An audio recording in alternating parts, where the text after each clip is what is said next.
Breaking news this hour, a source tells CNN that the House Oversight Committee could soon subpoena Ghislaine Maxwell, former girlfriend and accomplice to Jeffrey Epstein. Maxwell is serving a 20-year prison sentence after being found guilty of conspiring with Epstein to groom and sexually abuse underage girls. All right, let's go live to Capitol Hill right now. CNN senior reporter Annie Grayer is monitoring all these developments for us. Annie, how soon potentially could Ghislaine Maxwell be subpoenaed? Well, Wolf and Pam, we're hearing the subpoena could come very quickly. And they're going to have to coordinate, this is from a source, they're going to have to coordinate with the Department of Justice and the Bureau of Prisons about when to speak with Maxwell, because of course the Department of Justice also wants to speak with Maxwell. But this came about because Republican Congressman Tim Burchett forced the House Oversight Committee to take a position on this issue. Look, the House is at a standstill right now. House leadership is sending the House home a day early, and they will not be returning until September for their August recess. Leadership is hoping that delaying floor time is going to help slow down the temperatures here, because Republicans are divided on this issue. A growing number of Republicans want to take a vote on this. 11 Republicans have signed onto a measure that would force the release of all of the Epstein files. They are hearing from their constituents back home, and they're feeling a lot of pressure to take a stand on this issue. But the Speaker and his leadership team are urging members to be patient, to allow the administration to lead this investigation. House Republicans had their conference meeting behind closed doors this morning. Sources tell me that was the message from leadership, but members are growing increasingly frustrated with that. Take a listen to how Speaker Johnson is making the case that the House needs to take a step back here. We're not going to play political games with this. We've all been very clear and transparent. The House Rules Resolution sets a good standard and requires all credible evidence to be released, and that's exactly where the White House is. There's no, as I've said many times over the last, as I've said many times, there's no daylight between the White House and the House. You have to allow the legislation to ripen, and you also have to allow the administration the space to do what it is doing. The president has said clearly, and he has now ordered his DOJ to do what it is we've all needed DOJ to do for years now, and that is to get everything released. So they're in the process of that. There's no purpose for Congress to push an administration to do something that they're already doing. That is the message from the Speaker, but it is dividing House Republicans, and the House is essentially grinded to a halt over this issue, showing there is no signs of it going away anytime soon. Wolf and Pam. All right, Annie Grayer up on Capitol Hill. Thank you for that update. Okay, so this is now essentially shut down the House Representatives. It's amazing how much this controversy has totally consumed the House GOP. The Speaker is essentially sending home members a day early for their month-plus long August recess because he is paralyzed. They cannot move on legislation because there are too many members demanding action on Epstein, and they didn't figure out how to get out of this jail. Yeah, and I think that some of these House Republicans can add contortionists to their resumes, because the way that they have been trying to avoid crossing President Trump on this has been pretty astounding. If you look at Andy Biggs, last year he went on Benny Johnson's podcast show and he was saying the DC criminal cartel is hiding this. Why isn't Congress subpoenaing for information? And then I tried to ask him last week, are you pushing for this information to be released? And he said, oh, why are you bringing me into this? And the information will come out. I said, yes, but are you pushing for it? And he would not give me a straight answer.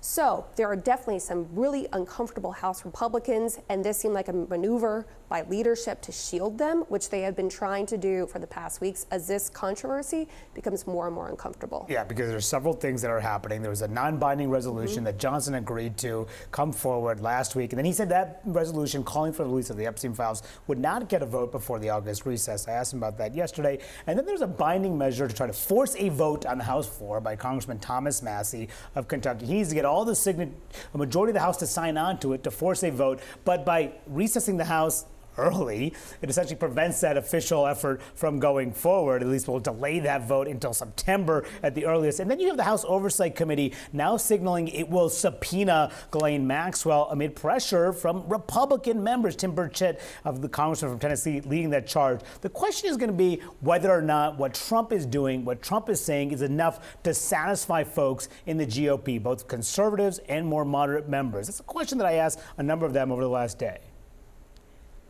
More importantly, if we don't take the right side of this issue, it's going to cost us votes in the midterms. People are becoming despondent, they're apathetic. Why would they go vote if they gave us the House, the Senate, and the White House, and the transparency and justice they were promised doesn't happen? You know, I really like President Trump. I also think he has a great pulse on things, but on this issue, the American people really want to see transparency. It's become one of those basically fractures that is too big to ignore. Yeah, I just support it because I think there's too much conspiracy theory and it's just better to put light on it. Burgess, you walk those halls every day talking to Republicans. What are you hearing about how much of a problem this has become for the GOP? I mean, it's interesting. When I was asking the Senate Republican leaders about this last week, I got a few looks like I had three heads because they were like, why would you be asking about this? A week Including later, the Senate Majority Leader. Yeah, a week later, we have the House Speaker who's really struggling, honestly, to deal with this situation. And he's making the bet that if he sends them home for 5 weeks, that might make a difference. Sung Min, when we were off camera, was mentioning that this has been now kind of the talk of Washington for about 3 weeks, which is pretty long for the Trump era. He's somebody who knows how to change the conversation, change the discussion, and it really hasn't happened yet. It would be interesting to see if you had an unlimited vote-a-rama in the Senate right now, if Democrats would be offering Epstein amendments as well. We saw Ruben Gallego come to the floor last week and force Republicans to block an Epstein resolution. So, I mean, it's really kind of invaded all facets of Washington right now, unlike most other kind of cultural issues. I would probably put this in, not to say it's not serious, but it's not something that Congress would typically be legislating on.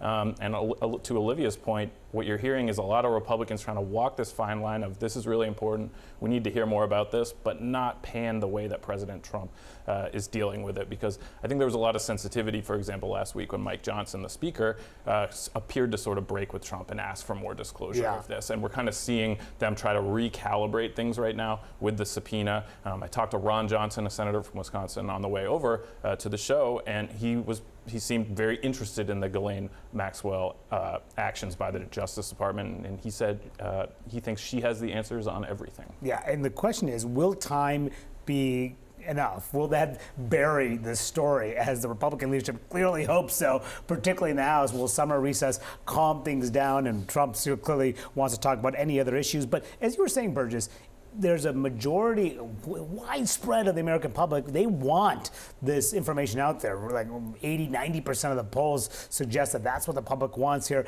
But it's not just Democrats, it's Republicans, it's conservatives. This is what Theo Vaughn, who is a conservative podcaster, said. Why can't we put the Ro Khanna Thomas Massie bill for a vote this week? Speaker Johnson, J.D. Vance. I mean, that's the pressure that the leadership is under. It's going through all aspects of society. This is why I'm not quite sure Speaker Johnson and the House leadership's bet on sending everyone home and hoping that recess kind of dies this controversy down. I'm not quite sure it's going to work because it could only really fuel the flames. I think what's been fascinating with comments from Republican lawmakers over the last several days especially is when they emphasize how much they're hearing from their constituents about this matter. You have, Republicans saying this is what I'm getting phone calls about. My voters are very much concerned about this, and they're very often largely dictated by what they hear. So if they're home, they're having town halls, or if they're not having town halls, they're out in the grocery stores, out in the community. And if this is the thing that, their constituents bend their ear about, that the momentum behind the Massie Khanna resolution could be stronger by the time we get back from recess. Very Theo Vaughn, I don't know if he's a conservative, he's a comedian with a podcast. He had J.D. Vance on his podcast last year saying release the Epstein files. Last week, Vaughn tweeted that clip and said, yeah, what changed? That's part of what's going on here. They made this conspiracy sink into people's minds, and now everybody wants to okay, you're there. And they haven't quite explained why they changed that position, which is leading to more questions as well.